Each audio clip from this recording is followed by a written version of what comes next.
Uma pessoa famosa pediu meu telefone e um amigo meu me ligou dizendo: posso passar?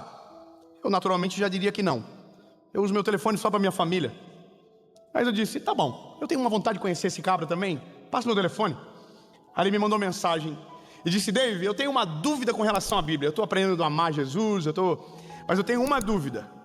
Por que eu devo ter medo de Jesus? Por que eu tenho que ter temor? Aí quando ele disse temor e medo na mesma frase, eu disse: amigo, eu quero muito te explicar, mas eu queria que fosse olhando nos teus olhos, porque o impacto que isso causa, talvez precise de alguém para te segurar. Bom, essa conversa ainda não aconteceu, mas vai acontecer aqui agora. O que tem feito a nossa geração, que é a mais conectada do mundo, com o maior número de cristãos na face da terra até então, ser tão fria espiritualmente? Sabe quais são as mensagens que eu mais recebo de gente que segue, que ouve a palavra? Eu não consigo sentir. E talvez você está aqui e você sabe do que eu estou dizendo. Você também não consegue. Você está num ambiente, o fogo desce, mas não te toca. A presença de Deus se manifesta e você não vê. Todo mundo diz o que sente, você não tem nada para dizer, porque não sente nada. A pergunta é: isso nasceu assim ou ficou assim? Isso é resultado do quê? Do ceticismo, da incredulidade ou do pecado? E aqui eu entro numa questão sensível do nosso tempo, e eu quero ler para você uma palavra. E essa palavra, na minha opinião, dos evangelhos, é a mais ardida de ouvir aos nossos ouvidos. Mateus, capítulo de número 7, versículo de número 21, diz o seguinte: nem todo mundo que me diz Senhor entrará no reino do céu, mas aquele que faz a vontade do meu Pai que está no céu. Muitos me dirão naquele dia: Senhor, não profetizamos nós em teu nome, e em teu nome não expulsávamos demônios? Em teu nome não fizemos muitas maravilhas? E o Senhor vai responder: eu nunca vos conheci. Apartai-vos de mim, vós trabalhadores da iniquidade. Meu Deus, meu Deus, meu Deus, meu Deus. Lindo. O evangelho, ele tem que voltar à raiz das coisas. Ele tem que voltar à essência do padrão. Sabe qual é o problema nosso? É porque nós estamos colocando a nossa cultura no evangelho e não o evangelho na nossa cultura. Então a gente está vivendo um afastamento muito grande de Deus por conta de uma palavra que se perde no meio: o temor. Veja, nós temos extremos, e os extremos são da seguinte maneira: de um lado, alguém diz: você quer ser cristão? Quero. Então esse é o manual de regra para você. Você não pode fazer isso, você não pode fazer aquilo, você não pode fazer isso, aqui não pode, se você fazer isso você vai para o inferno, isso, e você fica assim, escravizado pela lei e não pela fé. Então, no outro lado, aí mora outro time. No outro lado, Jesus é algo incrível. Ele é brother. Ele é amigo seu, você pode fazer o que você quiser. A vida, você é salvo, acabou. Você é para sempre, não precisa mudar de vida. Pode continuar com a prática tua do teu pecado. Pode cultivar a pornografia. Pode viver o jeito que você quer. Pode trair a esposa, pode desonrar o pai. Pode fazer o que você quiser. Pode ficar no pecado, não dá nada. Jesus te ama igual, Ele te aceita. Eu quero esse evangelho. Só tem um problema: esse evangelho não salva, não batiza e não leva para o céu. O evangelho primeiro, o evangelho da lei também não salva, não batiza e não leva para o céu. O evangelho de Jesus leva. E o evangelho de Jesus está no meio disso tudo. Existe o respeito à ordem, mas existe a graça e a misericórdia. Só que aqui nesse meio é que a gente confunde. Uma das perguntas para o apóstolo Paulo é: será que, pois então, porque não vivemos mais na lei, debaixo da lei, podemos então viver uma vida de pecado? E ele vai dizer: claro que não. Porque se você aceitou a Jesus de verdade, você aceitou a morte de Jesus e morreu com Ele. Ou seja, porque não vivemos mais eu, mas Cristo vive em mim. Se você converteu de verdade, não tem como viver em pecado como se fosse normal. Você não vai conseguir. Sabe qual é a questão? É porque não temos conversões tão verdadeiras como gostaríamos. As pessoas convertem, mas não convertem, porque conversão é mudar de rota. Tem gente que acha que converteu, mas permanece no mesmo caminho, e aí é o problema. E é por isso que gerações vêm e passam, E me parece que cada vez piora, cada vez fica mais frio, porque nós vamos perdendo coisas básicas da nossa fé e vamos deixando esvaziar. Irmão, teve um tempo que crente era perseguido, de repente crente virou moda, mas está chegando o tempo de novo que o crente vai ser perseguido. E aí a gente entra em gerações distintas. Uma pregava na rua, o outro não tem coragem de dizer, mas que é crente no colégio para não ser taxado de idiota. Entende que os tempos mudam, mas alguns princípios básicos não se alteram. Você vai ser perseguido por amor ao evangelho, vão rir de você, vão zombar da tua fé, e é isso que muita gente trava. Então eu não vou falar de Jesus, ou tem gente que enlouquece. Só que a questão importante do texto é sobre o que me mantém vivo na presença de Jesus. O que faz eu sair de um culto e não ser só um culto na minha vida, mas ser a minha rotina diária. O que faz com que eu consiga viver essa presença sobrenatural que sinto todos os dias da minha vida? Qual é o linear de conversão que, quando eu entendo quem eu sou em Cristo, muda a minha perspectiva sobre a vida? Aonde isso entra, aonde eu sinto? E sabe, alguns de nós já sentiram tudo isso e pararam de sentir. E aí alguém vai dizer, sabe qual é o problema? O mundo. É isso que dizem. O mundo é o problema. O que a gente não pode esquecer é que nós estamos no mundo. Então, lindo, frieza espiritual não tem a ver com a proximidade ao mundo, tem a ver com o distanciamento de Deus. Aleluia, eu vou dizer de novo para você entender bem. Irmão, a frieza espiritual que você sente não tem a ver com o contexto que você está inserido. A Bíblia diz, o mundo jaz do maligno. A frieza espiritual não é o resultado da sua proximidade com o mundo, mas a distância que você está de Deus. E quanto mais distante de Deus você ficar, mais longe da graça, mais longe da misericórdia, mais longe do favor, mais longe da presença. E o que te esfria não é colocar a mão fora do fogo, é ficar longe dele. Entende? Quando eu chego perto, eu me esquento. Quando eu fico longe, o frio chega. Porque se o problema é o mundo, então não é sobre estar perto do mundo, é sobre estar perto dele. E aqui é um negócio, porque a gente só mantém a disciplina quando tem algo que nos pega. É isso. Não tem, irmão. Eu tenho 3 filhos. Se eu não falar de algum castigo, não adianta. Tem 3 filhos, irmão. Se eu não meter o louco de vez em quando e falar, se você fazer isso, vou tirar tudo isso de você. Aí eles ficam igual 2 anjinhos e param de brigar. Esses dias eu peguei o João brigando com o Noah. Aí eu falei assim, ninguém vai ficar com o iPad hoje o dia todo. Os 2 chorando, ninguém vai pegar o iPad. No momento nenhum, eles têm só 40 minutos por dia, mas não ia ter 1 segundo mais. Tiramos. No outro dia, os 2 acordaram, sabendo que a misericórdia se renova a cada manhã.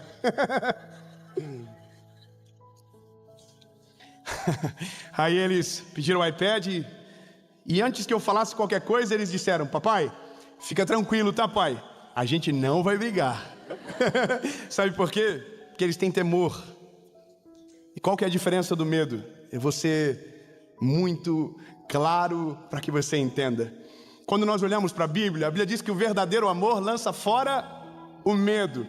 Se o verdadeiro amor lança fora o medo, então nós não devemos sentir medo de Jesus quando o conhecemos de verdade. Olha só, quem está no extremo da graça não tem medo nenhum, mas também não tem respeito. Quem está no extremo da lei morre de medo de Jesus, morre de medo, mas não ama Ele pelo motivo certo. E essa é a questão. O medo, ele sempre está em polos distantes. Mas aí, o que é o temor? Se não medo, a gente pensa que são sinônimos, de uma certa forma, dentro do dicionário até que são. Mas quando eu olho para a Bíblia e para a construção que se faz sobre termos distintos, eu vou perceber que quando chega em Provérbios e o trabalho do assunto é a sabedoria, você vai ouvir que o temor é o princípio da sabedoria. Ou seja, se você quer ser sábio, nutre temor no teu coração. E qual que é a diferença do temor para o medo? É porque o medo é resultado do passado, o temor é resultado do futuro.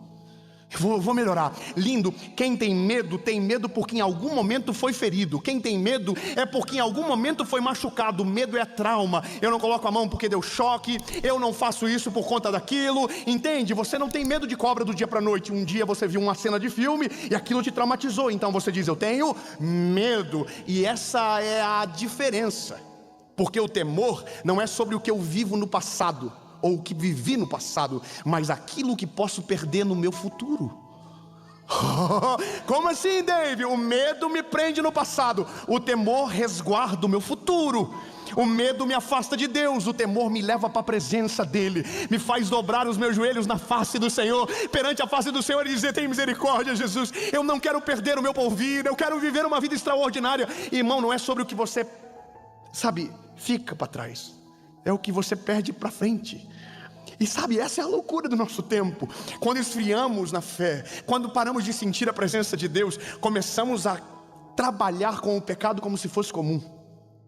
Nós somos a geração que mais tolera pecado de todos os tempos. Ai, meu Deus. Oh, como assim? A gente aprendeu a conviver com o pecado. A gente aprendeu a achar normal. A gente aprendeu a aceitar. E a gente confundiu tudo. Porque isso é pecado. Não, mas a gente tem que amar o pecador. Então a gente foi tentando amar o pecador, mas quando viu, estava abraçado no pecado do pecador. E eu vou te falar uma coisa linda. A causa maior de afastamento do nosso tempo é porque tiraram o medo, mas também tiraram o temor. O medo realmente precisava ficar de fora, mas o temor é o que me mantém na presença. Quando eu olho Jesus dizendo sobre a vinda dele, ele disse: se o dono da casa soubesse a hora que o ladrão viria, não sairia de casa. Sabe o que é isso? Temor pelo que vai acontecer no futuro. É temor, é o que me faz permanecer na presença de Jesus. E sabe qual que é a loucura? É que para permanecer não precisa muito. Coisas muito básicas já resolvem a nossa vida com Deus. É tão doido isso. É porque a gente pensa: então eu vou viver uma vida totalmente, parece um eunuco, eu vivo separado. Não, irmão, você pode viver uma vida no mundo, você pode trabalhar na empresa, você pode estudar na faculdade, você pode entrar em todos os lugares, mas você vai entrar cheio do Espírito Santo de Deus. Porque o problema não é o mundo, o problema é a distância de Deus que ficamos. Teve um tempo que jovem crente não ia para a faculdade. Ignorância. Porque a faculdade vai desviar. Não, irmão, a faculdade não desvia ninguém. O que desvia é o ser humano longe de Deus dentro de uma faculdade. Você entende? Não tem a ver com o que está lá fora, tem a ver com o que está aqui dentro. Só que tudo isso é mantido dentro do nosso coração pelo temor. E o temor me faz pregar para você com temor. O que é temor? Responsabilidade sobre o meu futuro. Porque tudo que eu digo para vocês vai ser cobrado de mim. E eu vou ser mais claro com você. Ousaria eu ter coragem de pregar uma mensagem para você sobre pecado vivendo em? Seria a loucura da minha parte. E o que não me deixa fazer é o temor. Porque eu sei que o Deus que eu sirvo é santo, maravilhoso, conselheiro, Deus forte, Pai da eternidade, príncipe da paz. Mas Ele é um Deus justo. E aqui, lindo, eu preciso dizer: quando operamos na justiça de Deus, a graça se aperfeiçoa. E aonde somos perdoados? Através do nosso arrependimento. Mas olha uma coisa do nosso tempo. O que acontece? Nós vivemos a vida toda dizendo que queríamos que o Evangelho alcançasse as pessoas. Sim ou não? E eu fui criado dentro disso também. Que o Evangelho era para todos. Mas não é tão para todos assim. A gente diz que é, mas nem a gente acredita muito nisso que é para todo mundo. Porque tem gente que a gente não quer que aceite Jesus. Tem gente que a gente não quer no time. Aliás, tem gente que é do mesmo time e rechaça o homem do outro time, porque parece que é diferente, mas é o mesmo corpo. Igreja que proíbe a outra, o negócio que faz confusão entre um... Irmão, tá cheio de gente maluca que ainda não entendeu que a igreja não tem dono. O Senhor dos exércitos é o dono da igreja. Não é um homem na terra, é Ele que manda, que governa todas as coisas. Agora entenda bem, aonde mora o problema? O problema está aqui, quer ver? Chega um dia que a gente se apaixona por Jesus e a gente fica incendiado. Daí a gente ora, a gente lê a Bíblia, a gente começa a amadurecer na fé. Só que de repente a gente começa a ficar distante e para de fazer o básico. Para de buscar, para de ler a Bíblia, para de ter comunhão com o Senhor. E a gente vai viver a nossa vida. E aí Deus, por misericórdia, continua usando a nossa vida, continua fazendo coisas sobrenaturais. Só que à medida do tempo, por conta da falta de temor, a gente vai ficando longe. Agora olha o que acontece. As pessoas que conhecem Jesus, entenda bem, quando você conhece Jesus ao mesmo tempo que você está livre, você está preso. Como assim? Porque a verdade que te liberta te torna inesculpável. Depois que você ouve a pregação do Evangelho, você nunca mais vai poder dizer que não sabia. Quando o Senhor te chamar para se apresentar perante Ele, você não vai dizer: Senhor, eu não ouvia. Ou pior, você não pode dizer: eu fiz em teu nome, mas não viveu de verdade aqui dentro. Uau! E essa é a questão no nosso tempo. Estamos vivendo esses polos distantes, ou de um lado ou de um outro. Estamos esquecendo do que Deus realmente quer da gente. Eu vou te falar uma realidade muito triste e que vi agora acontecendo de novo. A pessoa era da igreja, era cheia de Jesus, Deus usava ela, e ela conseguiu furar a bolha. E ela conseguiu acessar quem estava fora da bolha. Uau, que lindo! Só que quando essa pessoa furou a bolha, ela conseguiu ver que do outro lado dava muito dinheiro. O sucesso ele é muito tentador. E por conta desse afastamento gradativo, a frieza fez ele tomar decisões. E aí, você já deve ter ouvido esse discurso: eu saí do mundo gospel. Eu não pertenço mais a esse universo tóxico. Que lindo. E aí ele vai viver no mundo, porque ele não quer mais o evangelho, ele não quer mais o padrão da palavra, ele não quer mais o que a Bíblia diz. Ou ele até tentou, mas como não conseguiu viver de maneira plena, tentou escolher partes, e como isso não é suficiente para manter a nossa fé, foi embora. E agora olha o que acontece. Isso aqui é o pior. Quando você abandona a presença de Jesus, você se torna inimigo da igreja. Ponto. Eu sei que não deveria ser assim, eu sei que não deveria ser dessa forma, mas não adianta. Quando você vira as costas para a igreja fica bolada com você e não te aceita do mesmo jeito. Só que tem outro problema: quem vai para o mundo dessa maneira também é rejeitado pelo mundo, porque o mundo sabe de onde ele veio e sabe o problema que ele traz. Então, meu lindo, quando você abandona o Senhor, você não é mais nem bem querido quisto na igreja, e também não é bem quisto no mundo. Olha que loucura. E aí você é envergonhado lá fora, envergonhado aqui dentro. E aqui é uma loucura, porque isso acontece todos os dias. Eu me lembro que esse era o meu maior temor, quando eu pensei: Senhor, furei a bolha, e agora o que eu faço? O Senhor falou no meu coração: faz o que eu te chamei para fazer em todos os lugares. Então eu ia na televisão, eu não falava de Jesus de um jeito fantasmagórico, um ser. Não, irmão, o nome dele é Jesus, o nome que está acima de todo nome. Irmão, isso começou a fazer o quê? Mudou a chave. Sabe por quê? Porque o mundo só espera uma coisa de você: que você resplandeça a face de Jesus. Quando o mundo te chama para perto, ele não quer que você seja igual a ele. Ele quer a luz que você carrega, ele quer que a glória do Senhor vá. Ele não sabe o que pede, mas é isso que ele quer. Agora, eu vi uma coisa que me entristeceu, e talvez isso foi uma das que mais me doeu. Uma dessas pessoas que resolveram virar as costas para o evangelho. E eu quero que você saiba, eu amo essas pessoas. Eu não deixei de seguir nenhuma. Então você concorda com ela? Não, eu sei que em algum momento ela pode precisar de uma palavra, e eu vou estar no mesmo lugar dizendo: eu estou aqui te esperando. Porque eu não sou igual aos outros, não, irmão. Eu não quero ser igual ao povo que exclui o pecador. Não, eu quero ele pertinho para que ele seja transformado, renovado pelo Espírito Santo e transformado pela presença dele. Eu até deixei de seguir um e tive que voltar, porque o Senhor falou comigo: volta, tonto. Daqui a pouco ele vai te procurar e vai descobrir que o menino que ele ouvia sobre Jesus, sobre o amor e a misericórdia, não teve compaixão dele. Então eu estou esperando os meus irmãos voltarem para casa. Eu queria falar nome. Meu Deus, que vontade.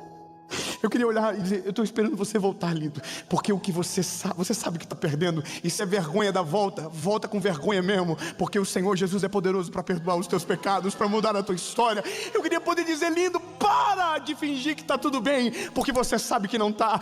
Para de tentar contar para os outros que você está feliz, se dentro de você tem um vazio do tamanho do mundo. Então, lindo, volta para Jesus, restaura o temor e volta para o básico: oração e leitura da palavra. Eu estava estudando um negócio, uma pesquisa que saiu, uma pesquisa científica que foi apresentada em Israel 4 anos atrás, da CBE, que é o Central Bible alguma coisa. É um instituto muito sério e que fez uma pesquisa com centenas de pessoas durante 4 anos. E o estudo foi: qual é o impacto que gera em uma pessoa que lê a Bíblia pelo menos 4 vezes por semana? Você não vai acreditar, irmão. Em 4 anos, cientificamente se provou alguns dados. Eu vou ler para você. Sentimento de solidão cai 30%.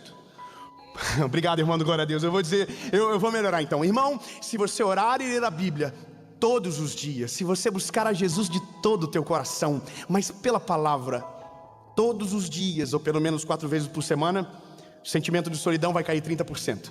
Problemas com a raiva, problemas com a raiva caem 32%. A amargura em relacionamento, casamentos, filhos, amigos, caem 40%. A ação de compartilhar aumenta 200%. Aleluia!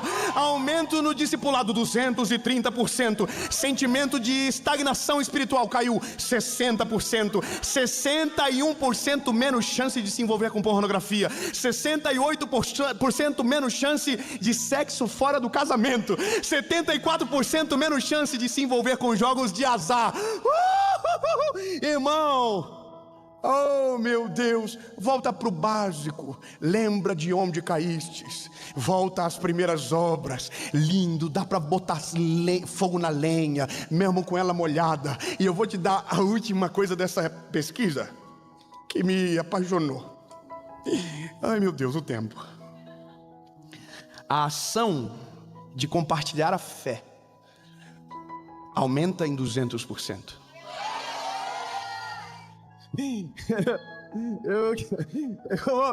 Eu quero que você entenda o que isso significa. Quem tem vida com Deus não tem vergonha de contar para os outros que é apaixonado por Jesus.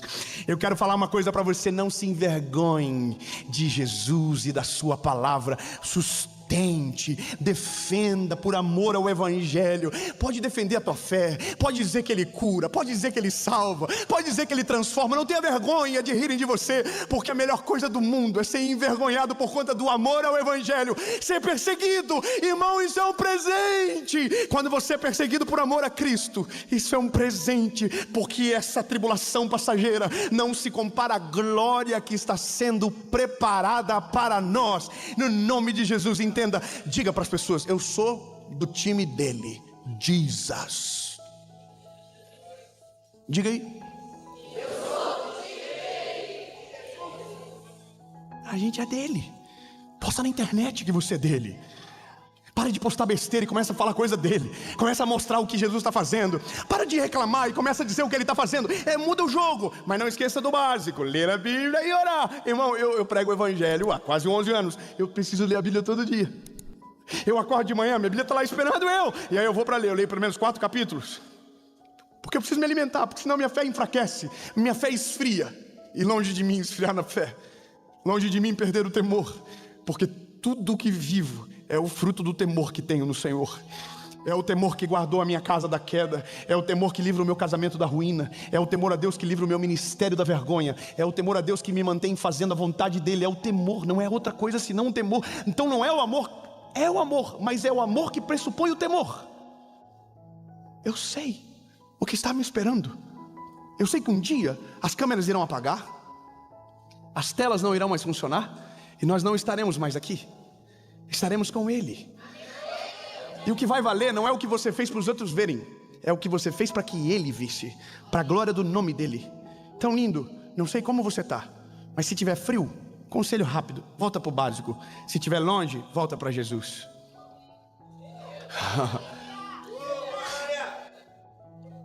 Mas David, como eu sei se eu estou longe? Você está frio. Frio, parece uma geladeira.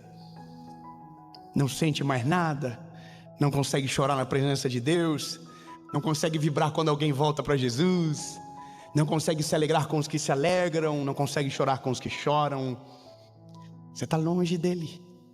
Porque quando a gente está perto dele, a gente celebra, a gente glorifica, a gente vive uma vida vibrante. Todo mês tem um testemunho novo para contar, todo mês tem uma coisa nova para dizer o que ele está fazendo. Irmão, é gostoso. Sabe, quando eu estou orando e acontece alguma coisa, eu ligo para minha esposa, falo: amor do céu, Deus me deu uma mensagem. E é gostoso, eu compartilho isso com ela.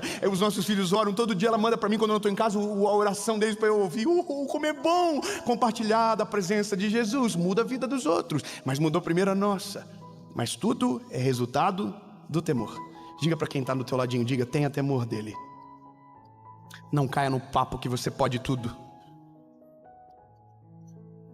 E não caia no papo que você não pode nada. Para onde a gente vai? Nem para um extremo, nem para o outro. A gente vai para o centro. E essa palavra já me deu problema em alguma hora da minha vida. Volta para o centro. Porque não é você, ele. O centro é Jesus. Volta para ele, para o centro da vontade dele, para a presença dele. Volta, lindo. E eu tenho 2 perguntas e termino essa série. Primeiro, para você que nunca entregou a sua vida a Jesus. Está aqui. Ai, David, mas eu gosto de Jesus. Gostar de Jesus não é suficiente. Gostar de Jesus não te torna um cristão. O que te torna um cristão é quando você vive a verdade do Evangelho na prática do seu dia a dia. Mas David, eu acredito nele mais um monte de coisa. O dia que você conhecer Jesus de verdade, você vai descobrir que nunca precisava de nada. Jesus sempre lhe foi suficiente. Essa é a pergunta que muda todas as coisas. Uma decisão de reconhecer que você é o pecador que Jesus foi para a cruz para salvar. E é só você que pode decidir. É só você que pode desejar. Mas eu sei que você sabe o que sente. Tem algo faltando aí dentro. Não importa quão longe você chegue, não importa o tanto de dinheiro que você tem, você sempre volta para o mesmo lugar, para um vazio que só Jesus pode preencher. A segunda pergunta é para você que já viveu cheio da presença de Deus, que já foi quente, mas esfriou. Foi tão longe que não sente mais nada, mas hoje, por um fio de misericórdia, algo te chamou para perto, algo te capturou de um jeito que você não consegue sequer explicar. Há uma saudade dentro do teu coração, há um mix de medo com temor, mas o medo vai ser aplacado pela misericórdia e o temor consolidar a sua fé. Veja, volta para Jesus, lindo. Oh, lindo, você que abandonou. Oh, volta. A porta da casa do Pai está aberta para você, e ela não foi trancada para que você não pudesse entrar. Amém? Eu vou perguntar para você 2 perguntas, 1 resposta. Se a sua resposta for sim para alguma dessas 2 perguntas, de maneira consciente, racional, inteligente, você vai levantar as mãos. Não é por medo, não é por promessas infundadas, é pelo amor à palavra de Jesus, porque é sobre amar e temer. Amar e temer. Eu amo meu Pai e tenho temor dele.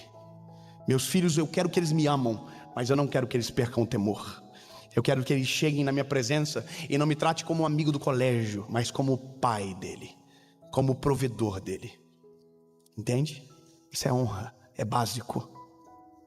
Mas a decisão é sua. Não adianta eu dizer para você qualquer coisa diferente disso que não seria o Evangelho. Mas se você quer viver algo novo, Jesus precisa entrar no teu coração e fazer uma reforma. Porque para tomar a decisão por Jesus não precisa mudar nada, mas depois que ele entrar vai ter que mudar tudo, porque o Evangelho vai te transformar. Lembra dos dados percentuais? Eu quero declarar que não vai ser 60%, vai ser 100%. Eu quero que você saiba, na tua casa o adultério não vai chegar, a quebra não vai chegar, o pecado não vai entrar, a fornicação não vai fazer parte. Irmão, no nome de Jesus, nada em nome de Jesus vai conseguir paralisar você e a sua fé. Mas é você que decide. Vou contar até 3. Se a sua decisão for sim, você levante a mão. Ok? 1, 2, 3.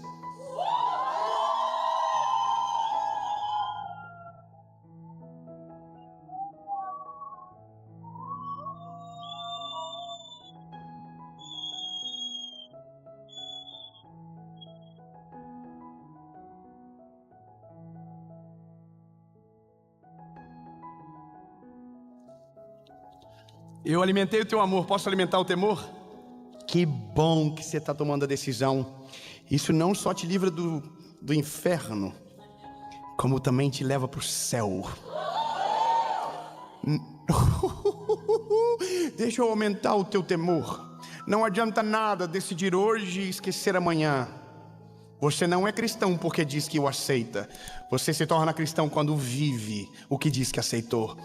Deixa eu aumentar o teu temor. O Evangelho é o todo. Não tem como escolher uma parte e isolar aquela que eu não consigo viver.